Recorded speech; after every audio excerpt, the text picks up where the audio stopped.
Mic check. Mic check. 10-9-8-7-6-5-4-3-2-1. Check, check.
Good afternoon, everybody.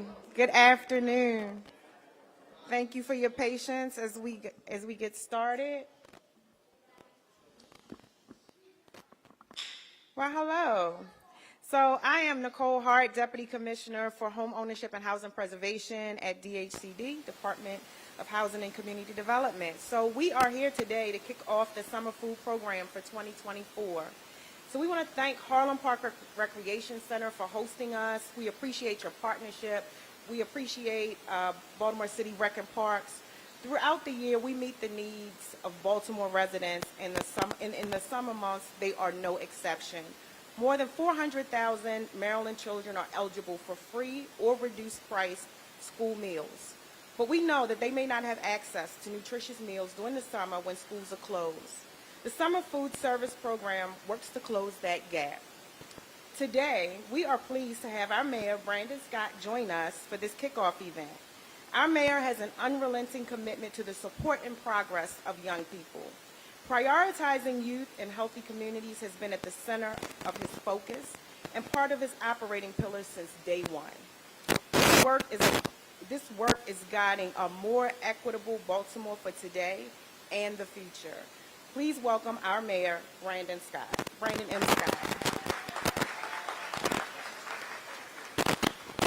Good afternoon, everyone, and thank you all for being here to help us kick off, thank you, Madam Deputy Commissioner, the Summer Food Service Program.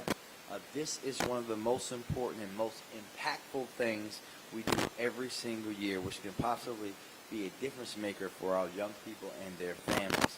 I want to start by acknowledging and thanking all of our partners that help us provide the support system for families over the summer months, the U.S. Department of Agriculture, the Maryland Department of Education, obviously our great partners here at Baltimore City Housing. I also want to thank Recreation and Parks for providing multiple locations for distribution, and our partners at Baltimore City Schools.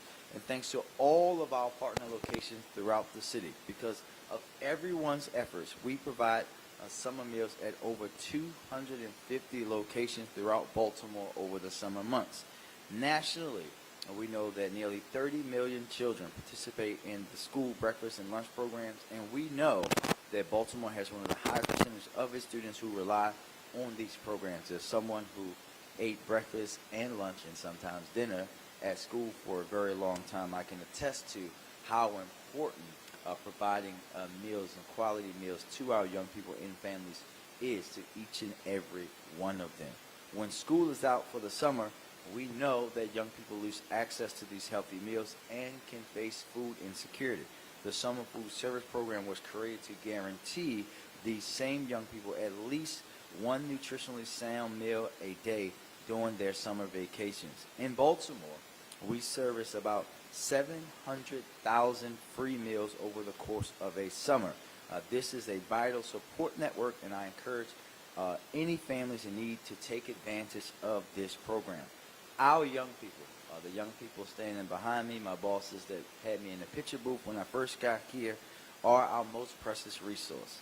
And this program is designed to ensure that we take care of them year-round, not just during the school months. It also sends a message to our young people that they need to know that we are here for them, that we celebrate and support them, and want them to grow into the best version of themselves, because we are rooting for their success every day in every way.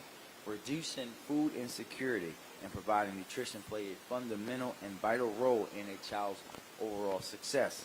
And so I want to thank everyone that has a hand in providing their support, all the summer food service program staff, all of our partner locations. I want to list up the great folks at Martin's and Martin's West, because we know they've been doing it for a long time. The school system, DHCD, Rec and Parks, our community partners, everybody that is putting a lunch in the hands of a young person that helps pack one of those lunches, thank you. You are making a deep difference in the lives of Baltimore's young people. Thank you very much.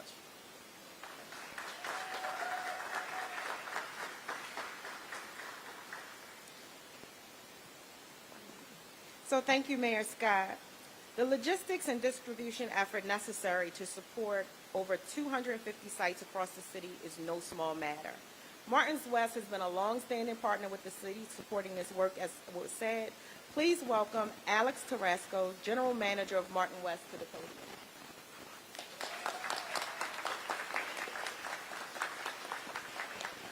Thank you, Nicole. Mayor Scott, pleasure again to be here, and a pleasure to be a part of this program once again. We have, as was pointed out, been doing serving lunches and breakfast for many, many years, and we're happy to be a part of it. I'd like to point out Roxanne Bagby, who working with her, she is on the ball and keeps us going. And so this marks the third week of the program. It ramps up for us. We do have more sites this year than we have had in the past, which is really good to see.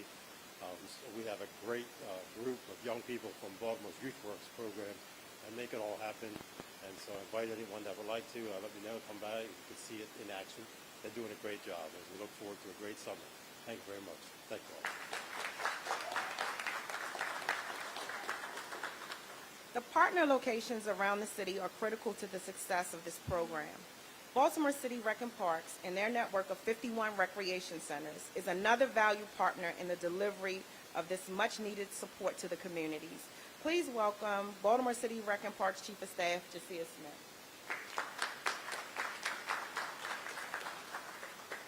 Good afternoon. I'm excited to be here on behalf of our director, Reginald Moore, and to just usher in our summer food program.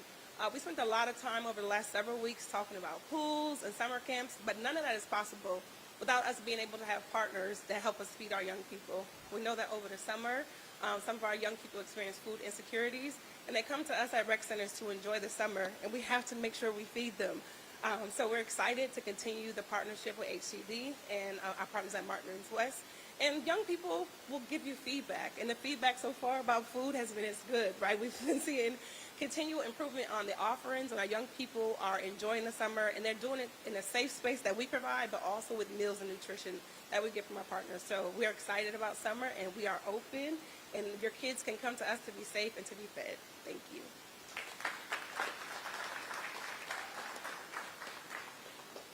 So again, I want to thank you for joining us today for this kickoff. On behalf of Commissioner Alice Kennedy, I want to thank the U.S. Department of Agriculture for providing this benefit to the localities. Members of the USDA have joined us today, Nadij Theophile and Ashley Walker. Thank you for joining us. Thank you for being here. We also want to say thanks to the Maryland State Department of Education, Julie Fletcher and her team, the Office of School and Community Nutrition Program. We appreciate your leadership in administering the program. I want to thank our program director, Roxanne Bagby, and the many staff that are boots on the ground. This program simply would not happen without your hard work and dedication. So in closing, to find a site near you, you text FOOD, F-O-O-D, to 877-877. You can call 211, or you can visit marylandsummermeals.org. Please stay engaged with the young people here today. We have games, we have a photo booth, we have some snacks, and catch some memories from today. We look forward to serving you throughout the summer, helping keep Baltimore safe, keeping Baltimore happy, and keeping Baltimore healthy. So now it's time for refreshments, the photo booth, and the games. Thank you all for being here.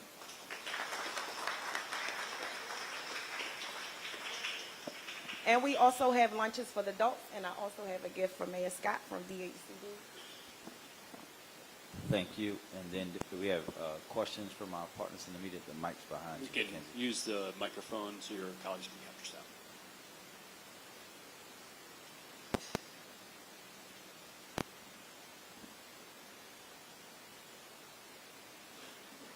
Bless you. Hello. Hey, hey. I have a couple of questions, but first I'll start with an on-topic, and I may have missed this at the beginning, but can you just run through, actually, never mind, it's right there. Tells me the dates and when everything is available right there. Okay, so I answered my own question. Looking ahead to Brooklyn Day tomorrow, I wanted to get your take on,